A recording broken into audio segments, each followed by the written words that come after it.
Hello and welcome to yet another episode of the Oil, Gas, and Gravy Podcast. My name's Griffin. And I'm Sebastian. And we're going to cover two more games of the Carolina Hurricane season as the Canes took down two more in-division wins at the New York Islanders and at home against the Philadelphia Flyers. One of the games was dominating. Carolina just never really relinquished pressure. Honestly. And one of them was not.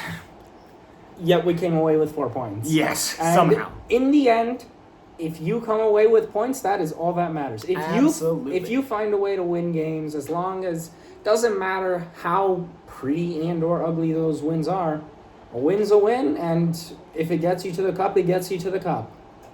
And that's basically all we're looking for. But let's jump right into it. On the island, the Canes had a really good 50 minutes and then a solid 10 minutes. You can't be mad. The Islanders made a good push for the first 5 of the first period and the first 5 of the third period.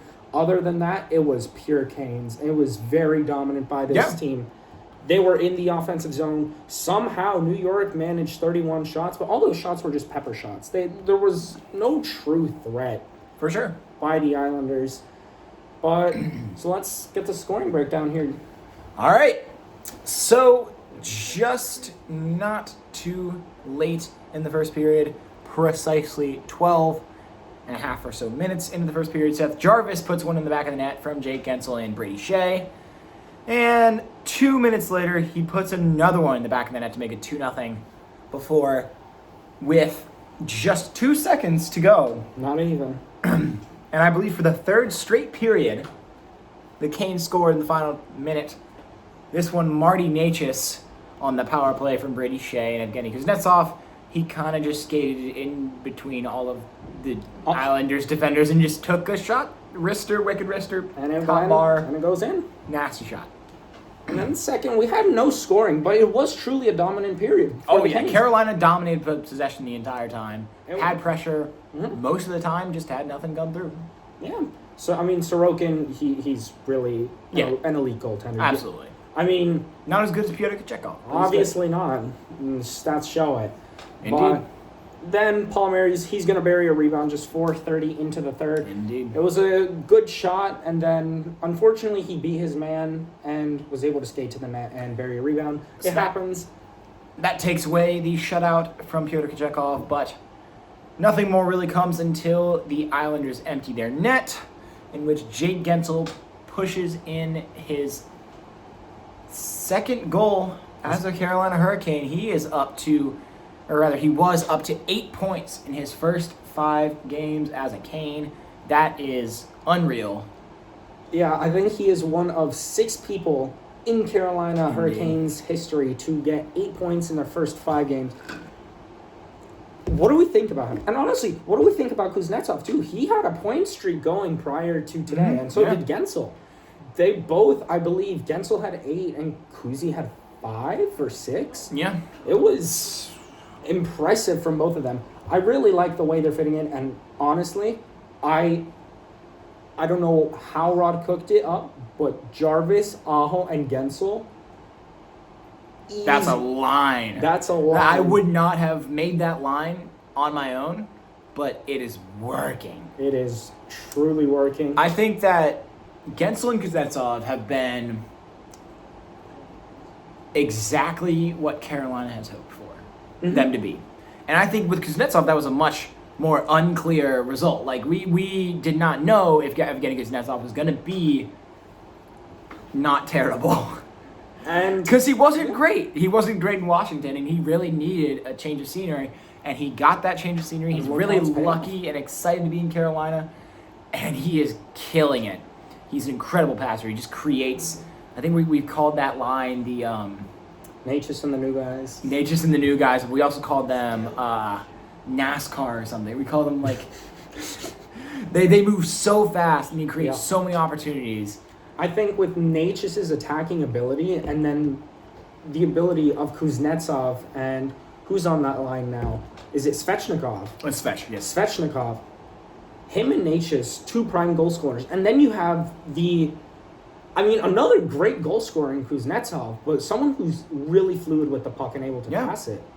Kuz is a great shooter. I mean, like, he showed that, especially against, like, Florida. That goal against Florida was beautiful. It was beautiful. He settled it down Yeah. and just took a whack. And he wins a lot of faceoffs, too. So, I mean, if that's your second-line center, you are in there like swimwear. That's amazing.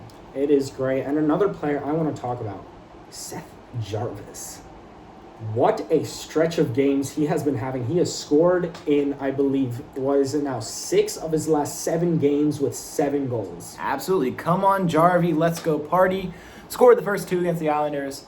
And let's get into what he did tonight against the Flyers. So, first things first. First period was pretty quiet, to be honest. Mm-hmm. No goal scored. I mean, it didn't feel like there was super sustained puck possession. No, it was just a back and forth. It was pretty back and forth in the first, but in the second, Canes are not playing super well. But Jordan Martinook gets a beautiful feed, I believe, from, it was Natchez and Pesce that had the assist. And I think it was Natchez's beautiful pass right up to the slot. Martinook's scores, like, the least Jordan Martinook goal, I think, ever. He really brought it back to that Devil series. He just takes it. Jordan Martinook's not a shooter.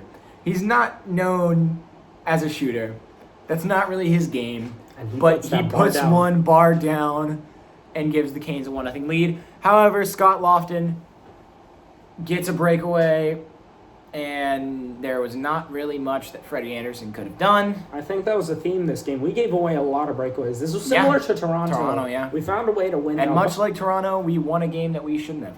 But Jalen Chatfield gets a beautiful pass from Sebastian Aho and fires possibly the hardest shot I've ever seen. That's definitely not true, but a really hard one at that. It lasers a shot into the twine and makes it 2-1 Carolina. Mm-hmm. And Third period comes around, and relatively quiet for most of it. But there was a lot of scoring opportunities, not really anything that super materialized. But then Travis Konechny, really good player, puts one in the back of the net.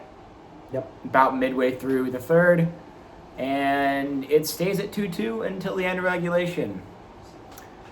And then comes overtime. Overtime, I felt there wasn't much possession. I think the teams both were looking for lots of shots. Carolina won the opening draw, and immediately Aho goes for a shot. That turns the puck over, and then Philadelphia gets some sustained puck possession. We get a 2-on-1 breakaway. That doesn't go. Philadelphia gets the puck back. Then they're going to turn it over in our zone, and we get the breakaway with a Burns and Jarvis 2-on-1, and Burns is going to feed it up to Jarvis. And come on, Jarvie, let's go party. That he does, and he'll score on Cam Harrison. But one thing I don't want to discount is Jake Gensel. He created that turnover. It was a board battle, a 2-on-1 board battle. And Gensel, he finds a way to get the puck to his D-man, Brent Burns, which sets up that 2-on-1. Yeah. Well, I mean, further showing that he is exactly what the Canes traded for. Absolutely, and we heard it on the broadcast a lot. Tripp talked about it.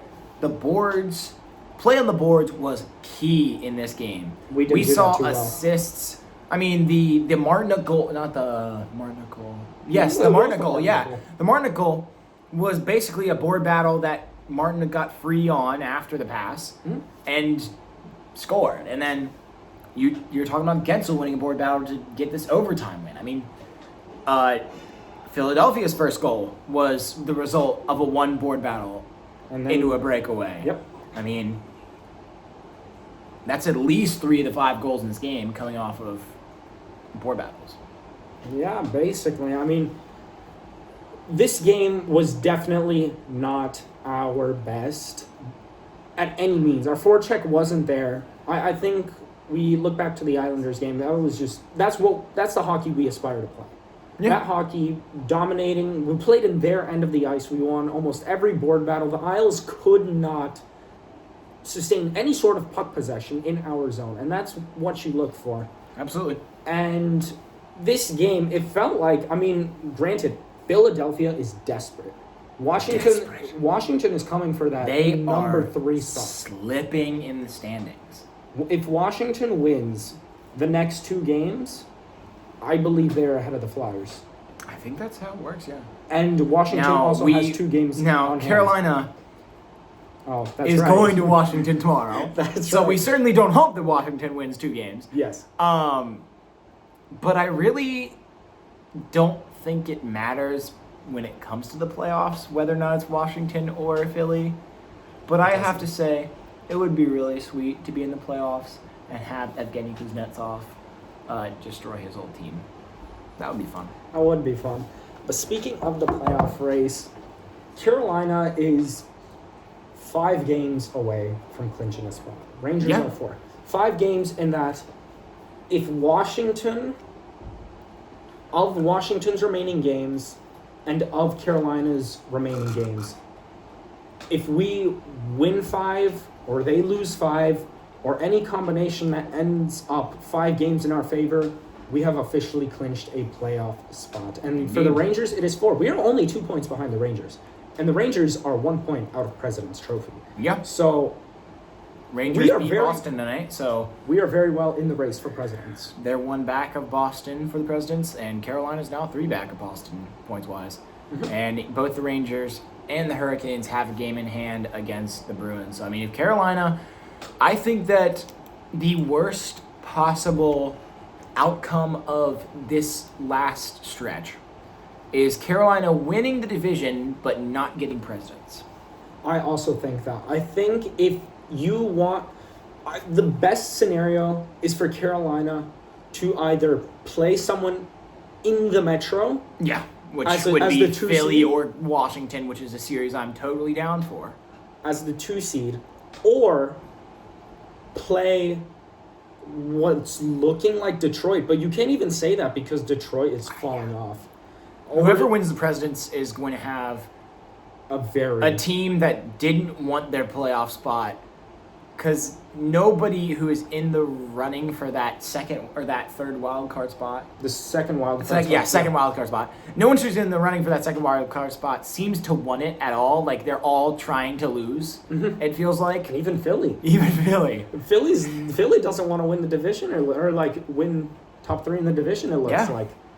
I mean, us and the Rangers have separated ourselves from this as being basically the only 2 good playoff teams in our division. Yeah. I mean, honestly, whoever gets the 2 seed in the Metro is going to have a very favorable first round in the first round. And I think that whoever wins the Metro, if they don't win the Presidents, I mean, you've probably got Tampa Bay. And not probably, definitely. I don't want Tampa Bay at all. Like, no thank you, please. I do not like facing the Tampa Bay Lightning. The Tampa Bay Lightning are scary, especially in the playoffs. They're not good right now. They're like mediocre. They're pretty good, but they're not like really good. They are on a 4-game win streak, 7-2-1 in their last 10. However, Detroit, somehow, despite being complete and utter... horrible, yes. I can't say that. But yes, after being... They are 2 points behind the Lightning. Mm-hmm. Granted, Lightning do have 2 games in hand. However, Detroit's only 2 points behind the Lightning.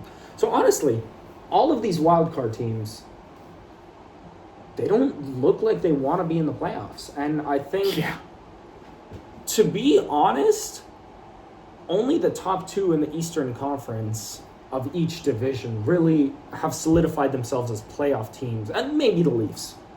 But then again, if you're the Leafs, you're just going to exit in the first round like you always do. The Leafs, I feel like they don't matter. The Leafs are always going to be a good regular season team.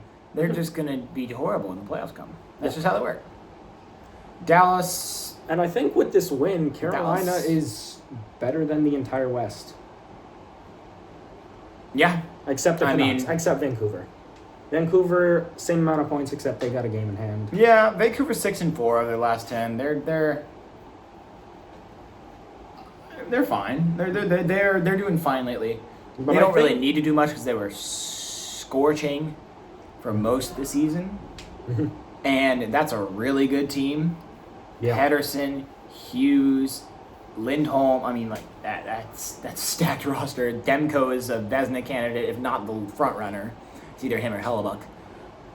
And, I mean, yeah, Vancouver, don't want to mess with them.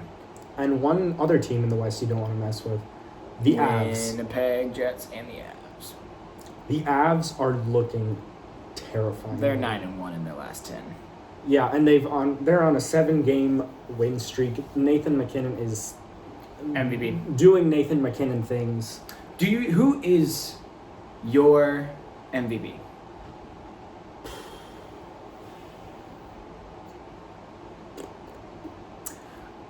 It's McKinnon for me. I get the Kucherov argument. I get the Kucherov argument as well. I think McKinnon might be the best hockey player on the planet right now. Honestly, that's not a crazy statement to say. McDavid, don't get me wrong, amazing, playing amazing. He is on pace, not on pace, but he is very well capable of reaching 100 assists this season. Easily. Which is insane. However, I think strictly in terms of value to his team, Nathan McKinnon probably brings the most. Him. Yeah. He and Kemakar. I don't. It's he and Kemakar versus the world. Essentially. I don't. They might get Landeskog back for the playoffs, but probably not. Yeah. I would be pretty surprised. But anyways, let's look ahead at Carolina's future games. We go into Washington tomorrow. We are going to play Toronto at home on Sunday, finishing off the series with a potential to sweep. And then you have, Pittsburgh on Tuesday. So in your next 3 games, you are getting a Kuznetsov reunion and a Gensel reunion. Yeah. Both away, might I add. I want to point out, it's probably going to be Charlie Lindgren against the Canes tomorrow. And he's been really, really good late. Like, he's been really good lately. He's got a pretty good GAA. I mean, he's on the Caps, so there's not a ton he can do. There's not. I mean, they did just take a 7-3 loss to the Maple Leafs, but then again, Maple Leafs... Was that tonight? That was Wednesday. Okay, yeah, so Lindgren will go. However, they did They're recently gonna be... beat the Canucks and the Flames. Canucks probably the only threatening team that they most recently beat.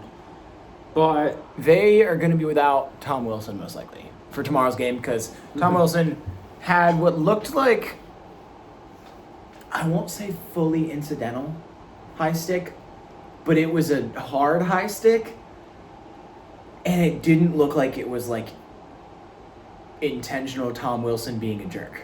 Yeah. Because that happens a lot, but I don't think this one was. But he has an in-person hearing, which is never good. In-person hearings can have a max suspension of 15 games, I think. I'm not too. But in-person hearings are normally worse than the phone ones. Yep. But honestly, if you're only giving Rempe 4 games, I think you would give Wilson 1 for this. Rempe deserves not to play hockey in the NHL for what he's been doing lately. I mean, he's simply been a dirty player. You respect him. I respect him fighting until but when he's taking cheap shots against guys that could literally end their lives or end their careers, like you respect him until he makes those dirty plays. And he's not good at anything else. Like, he can't score. He had a shootout versus, they played 3-puck with Shesterkin, and Rempe got poke-checked 5 times in a row. And he was like getting I thought he was about to fight his own goalie. I'm not gonna lie. I would not be surprised if Rempe fought his own goalie. That sounds like a very Rempe thing. Very Rags thing to do is have a guy like Rempe on their team, dirty. Shouldn't be in the league. Dirty and dirty. Yeah. Now, let's take a look at the Rangers schedule. They play the Panthers next. They're going to be in the third game of a brutal stretch of Jets, Bruins, and Panthers. They took an L to the Jets. They lost to the Jets, beat the Bruins. And they're going... Panthers are good, but we've seen what can happen to the Panthers against good teams, i.e. Carolina. Oh my! Tickets for that game in Madison Square Garden are as low as $137. No, thank you. How low that is! Wow. How low? I believe we got tickets to the Kings game against the Panthers for what? 36. 36, yeah. 36. I mean, Wow. yeah. But Wow. regardless, the Rangers, they're on a tough stretch. I Yeah. believe They've got Colorado on Thursday. we heard or They've got saw a desperate Philly team. Yeah.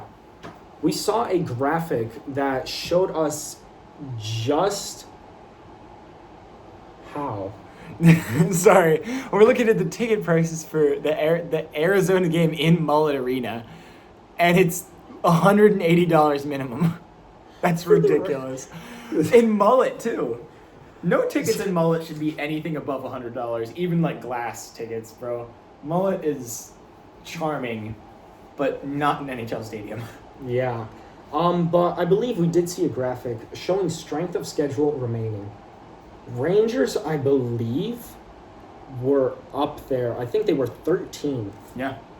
Carolina, 25th. Yes, Carolina's remaining schedule is not strong. There are 3 threats on this schedule. Boston. And Toronto. Yeah. After that, you're Toronto at home. One of you're- those Boston games at home. I mean, the next threatening team you're looking at is maybe Detroit, maybe St. Louis. maybe Washington. No. I'd rather face Washington than St. Louis. Well, yes, that's what I'm saying. Is Yeah. maybe these teams. I don't trust Jordan Binnington's paddle over half. Mm-hmm. No, definitely. I think for the Canes here, you have a genuine run at the President's Cup here. Absolutely. Or President's Trophy, that is. And after the slow start that Carolina had, that is insane to say. Thinking back to December prior to that Ottawa game, that's really when the season flipped. But Pyotr prior Kochekov, Brady Tkachuk, that gave the Pyotr feel that Kochekov we- wins, and the season is turned upside down, and now Carolina is in it to win it. Yeah, but I think prior to that season or game, we were concerned about making the playoffs. And now look at the position we are in. Yeah. We are comfortably 2 seed, maybe even 1 seed, maybe the President's Trophy winner. Yeah. This is going to be a really entertaining final stretch of the season, and I'm really excited to see how it plays out. Yeah. Absolutely. Canes are on a 5-game win streak, playing With 2 gr- games they shouldn't have won. But 2 games. But also 3 games that have been absolutely dominant. Yes, I don't think you can count those out. Kochekov and Anderson goalie duo, I mean, That tandem is that has been ridiculous. phenomenal. I genuinely think it is. I mean, granted, we haven't even been playing them in tandem. It's always been Martin backing them up. However, I think if you take those 2 players Yeah. alone as Kochekov and Anderson, they are a top 5 tandem in the league based on just how they've been performing lately. Yeah. I mean, Freddie Anderson posts a 938 tonight. Freddie Anderson has not lost since he has returned. He has had. Let's look at his goal. Let's look at his save percentages in these games. All right. Yeah. From Montreal to Philly, his last 5 games, also his 5 games since coming back, he's had a 960, a 900, a 1,000, aka a shutout, a shutout, Yep. a 938, and another 938. Same goals and saves and save attempts allowed in those last 2 games, Ottawa and Philly. Mm-hmm.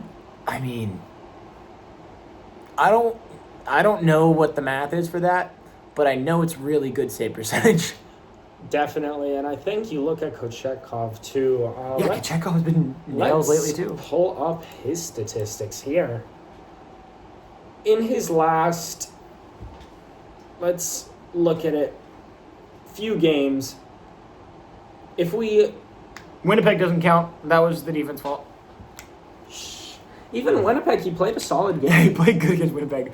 It's not his fault that, yeah, Regardless, our defense fell apart. pulls a 920 in Jersey. He gets a 958 in the 1-0 loss against the Rags. He posts a 900, which I think, honestly, nice one. Yeah. Which I think, based on how he played in the final 30, you think that that number would be higher. His final 30 minutes in Toronto were genuinely impressive, and the entire third period and the entirety of overtime, I wouldn't say you felt comfortable, but you were glad you had Kochetkov in the net. Absolutely. And I mean, I have a hot take. let's hear it. Hot take alert. Hot take alert. Pyotr Kochetkov, 2025 Vezina. I could see it. I could see it. I could see If you told that to someone 4 months ago, They think you're insane. absolutely nutty. How But I mean, this is the most sustained success that Pyotr Kochetkov has had we've seen flashes of it since. last year. Yeah, we've seen flashes of it. We know he's a great goalie. We know that he could be an insane goalie, and he's been insane since December. Yeah. If he can do that for a full season next year, he's the Vezina winner. I definitely think so. So that begs the question, come playoff time, are we a 1 or 2 goalie team? 2. 2? You think so? Yeah, Freddie and Kuch. Freddie and Cooch, I mean, for sure. I mean, I don't think why else. I don't think it's worth carrying the extra. No, I don't think you play Martin in any of those games. But what I'm saying is, No, I'm saying that the extra as in, like, I think that the 2 goalie move is the only move. Like, I do not like the idea of Kuchi starting every one of those games, especially with Freddie's experience. I think, no, definitely that you make a good point in that. But also, Kochetkov is still a rookie, technically. Yeah, technically. But also, I don't know if you can make a determination based on since Freddie's been back, which one of them's been better. Which just tells you how good both of them have been. Yeah. Because, yeah. Also, it gives other teams a different look each night, which, I mean, it's an elite duo. Best, one of the best. They have been Olmark Swayman-esque since Freddie Anderson got back. That's not a ridiculous statement to say. It's not honestly. ridiculous. It's not ridiculous to say that. Nice, okay. No, I think that's all the time we have. yeah. Wrapping this episode up, that's about all the time we have today. Catch us, is it going to be after Toronto's game? We will see. I actually don't know when our next episode is going to be, but it's going to be by Zoom because spring break has come upon us tomorrow. Yes. And yeah, I am going to be in Nashville, and I'm going to get to see Golden Knights Preds while I'm there, and the Preds are red hot, so that'll be fun. And the Golden Knights, Preds have the Las Vegas long-term IRs. Fun fact, they're not called the Las Vegas Golden Knights, they're just Vegas. Loss is not in their name. Officially, it is not. And That's like the Angels being called the Los Angeles Angels of Anaheim. Which is what they're called too. And also Nashville has 86 points, by the way. Yeah, they're killing it. Anyway, yeah, we gotta go. That'll wrap this episode of the Oil, Gas, and Gravy podcast up for today. We'll see you guys next time, maybe. I mean, definitely, but when that next time is, we don't know yet. All right, But Rangers suck. that they do.